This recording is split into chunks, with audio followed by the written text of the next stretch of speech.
Hi there, and welcome to another edition of your AI Yai update for the Using Generative AI in Teaching and Learning Summer Cohort 2024. Wow. All we have to say is wow.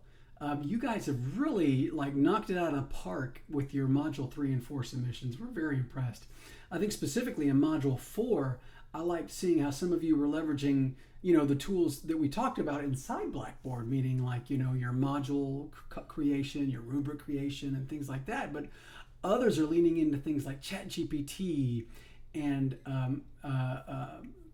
MagicSchool.ai and things like that. So we're pretty excited to see the stuff that you're submitting. I love this group. You guys are like a special group in this cohort, and we're really loving reading your submissions.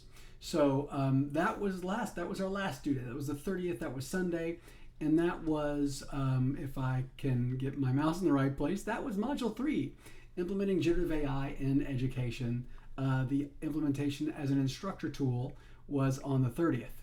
Well, coming up next on our menu of stuff is Module 4, practices to enhance critical thinking using AI. And this is a biggie.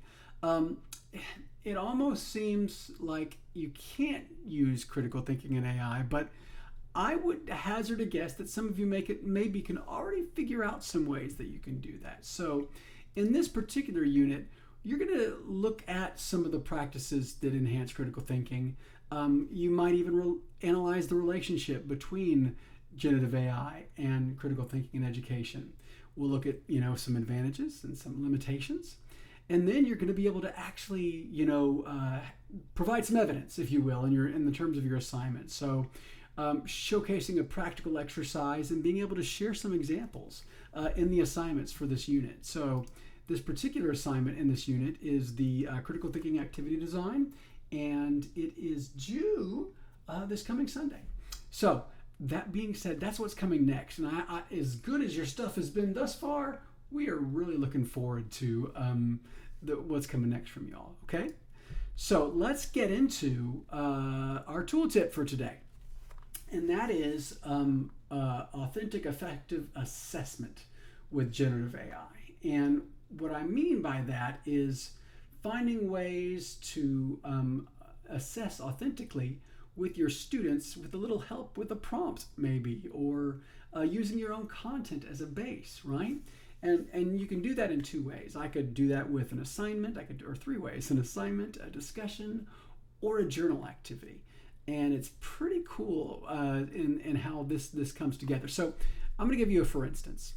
So if I wanted to add content in this blank course, I'm going to go to Create, and I'm going to choose to do an assignment, right?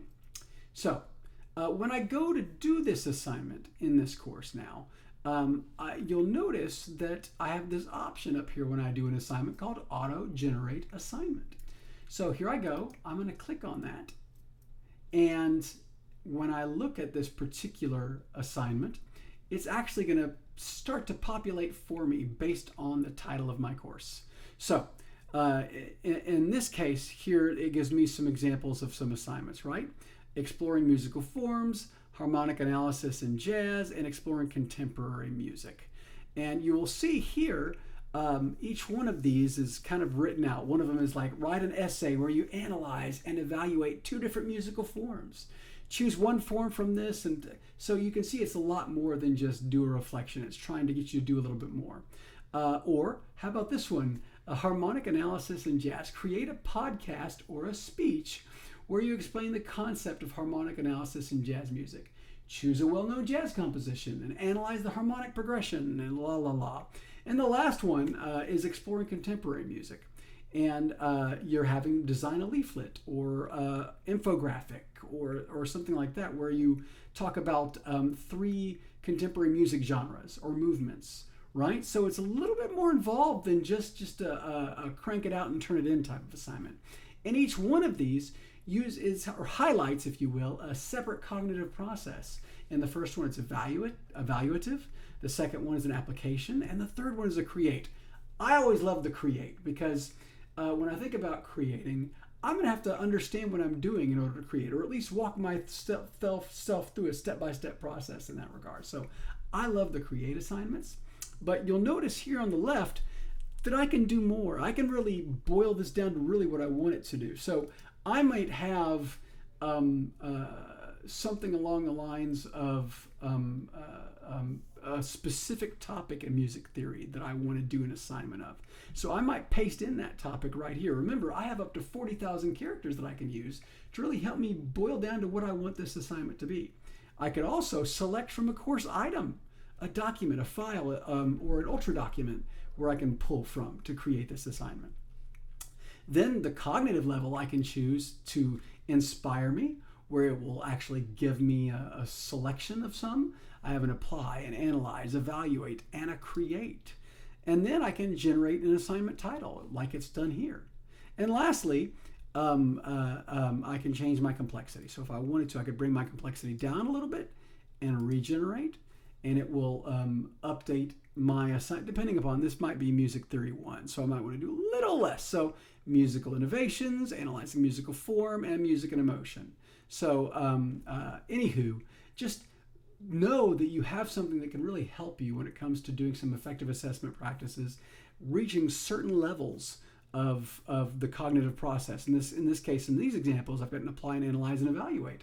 I lost the create, and that's okay.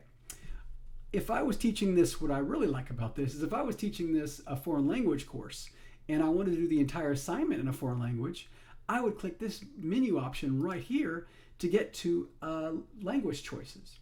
And I can jump down and choose French or Spanish or Chinese or Japanese. But anywho, I thought that was pretty cool. I would then choose the one that I want and go ahead and select it and hit add.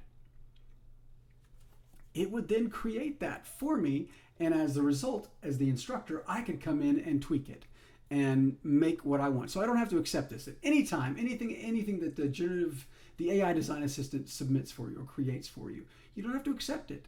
You can generative AI, I have found, is a conversation, right? To get to where you want, it takes some kind of like, okay, this is version 1, kind of like how WD-40 was the 40th formula they came up with to get to exactly what they wanted with WD-40. It might take a little iteration on your part to get your generative AI output to be what you want it to be. And that's okay, that's better, because you're putting in more of your own stuff and you're finding exactly what you need in the process. So this is just one way, using the assignment tool. Remember that generate also works, or the AI design assistant not only works for assignments and effective assessment, it also works for discussions and for journals. So again, another cool feature of the AI design assistant. I hope you like it, and I hope that you continue to make your way through the program. I know I'm pretty excited about the coming modules, right? So module 4, you get to do practices where enhancing critical thinking. Module 5 is kind of like a show and tell module, and it goes over specifically some AI tools for students that you can use in your own course. And then we actually get you in a prompt writing exercise so that you can hopefully work to get your students ready for writing prompts and good stuff like that. So anyway, I hope you're well. I hope you have a relaxing July 4th weekend or week. And I hope that, again, we get to see you online and we continue to learn from you as you submit activities and assignments that speak to you. I hope you found in specific that this course is also a safe space to, maybe push back. And that's okay too. We like that. We like you, I might still be thinking about it, and maybe I teach in the arts and I'm really worried about, where this ownership principle lies and who owns the work that I create. And that is completely understandable. But I would hope that maybe around the periphery, you can think of ways to help maybe relieve some of the administrative burden in your course using the AI Design Assistant tool, or have students evaluate work that's created by generative AI in light of the text. So anyway, I'm bird walking here, but just know that we're pretty excited to have you in the cohort. And again, I hope you have a great day and a great rest of your week.